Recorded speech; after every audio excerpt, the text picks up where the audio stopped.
Are you a great starter or are you a great finisher? That's the topic of today's conversation. We're going to give you some tools and some resources, some activities that you can do to determine whether you're a great starter or a great finisher. So hope you enjoyed this video and you've enjoyed the several videos I've created in this series now around procrastination, getting things done, becoming a starter, thinking about whether you're a starter, I should say, or being a finisher. I don't know if you become those, but anyway, you get my drift. So we're going to dig in a little bit today around some reflective questions that you can ask yourself as my computer pings me for work that's calling my name from afar. Anyway, we're going to ask you guys some questions today. Obviously, these are going to be informal conversations and chats. We're just going to go with it. Not going to pause and stop and restart too often here.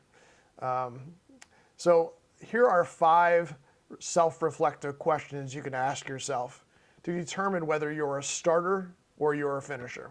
The first one is, do I get more excited about starting new projects or completing existing ones? It's a pretty straightforward question, pretty self-explanatory in kind of beginning this journey, but do you love brainstorming, generating new ideas, initiating new things? Do you get satisfaction from the follow-through on solving problems along the way, seeing things through the completion? Like to stand back at afar and admire your work and say, wow, I made that and I completed that, and I'd like to see how many things you can check off your list of completion. How do I feel when I have to work on long-term projects? This is another great self-assessment to consider. If it's a long-term project, are you going to have the stick-to-itiveness to get through that project? Are you going to need help along the way? Maybe you need to take that project and break it into smaller, more manageable projects to overcome the fear of not completing if you're a great starter. What happens when I encounter obstacles along the way? Will I overcome those obstacles, or will it be yet another excuse to not finish that project and move on to starting the next one? Do I have more unfinished projects sitting around versus completed projects? This is, again, a pretty self-evident one that you can look around at the various things in the garage, various tasks on your computer. Does your to-do list continue to get longer and longer, or do you have a lot of check boxes every week of things getting completed and off the to-do list? Do I prefer big picture thinking or focusing on the details? I myself, I think I tend to be more of that big picture thinker, thinking about how we can bring more partners into the mix, whether it's in my nonprofit work, thinking about where I want this channel to go long term, thinking about the long list of things that I'd love to share with you guys, the content I would like to create, the knowledge that's up here that I'd like to get out and put into form that I think can help other people.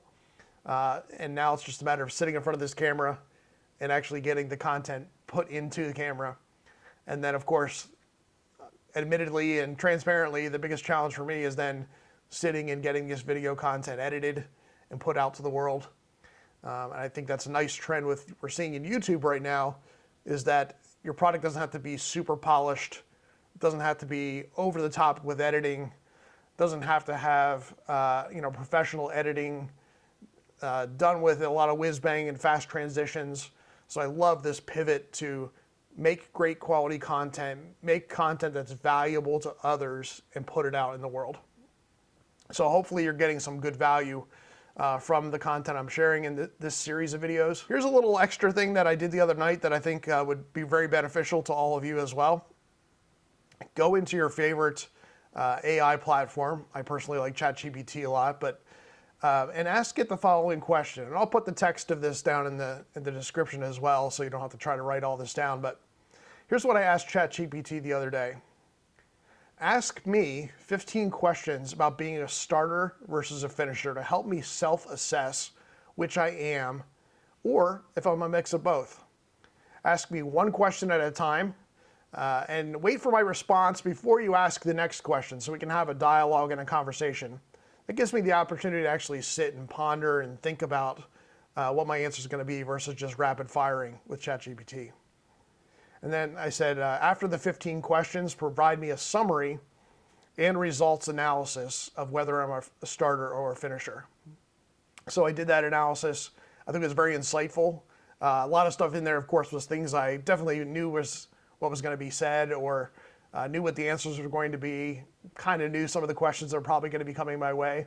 But I still think it's a great activity to kind of think about and walk you through a self-assessment process. And I think you can actually do this with all aspects of your life, or anything you're trying to improve or work upon. I think ChatGPT is a great tool to kind of ask the right questions, ask some questions at least, and kind of get you started in this conversation and journey. So I won't share my specific results with you, because it's really, your results may vary, I guess is what I'm trying to say. But I think ChatGPT was kind of neat how they broke it into, here are your tendencies based on your answers and a summary of those tendencies.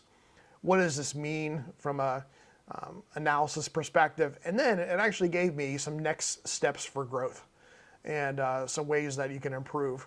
And then, of course, it asked me, does this resonate with you? Would you like insights on how to improve finishing skills while still embracing your strengths?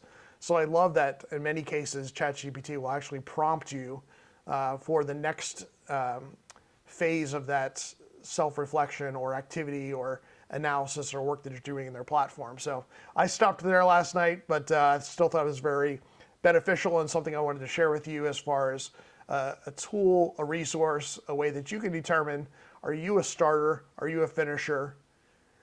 What are the benefits of being both? What are the downsides to both? And how can you become better at understanding yourself, but also in accomplish things? And hopefully it doesn't take you 4 or 5 years to build a shelf like it did me, which flashes us back to the first video I created in this series. So thanks again for joining in today. I hope you found this content to be valuable. If so, please give it a like. I'd appreciate a subscription. Leave some comments down below. Did you do the analysis? What kind of results did you get? Did the results surprise you at all? And I have a lot of other content on other topics related to just success in the world, business, life, things that are in this brain that, again, I want to share with the world.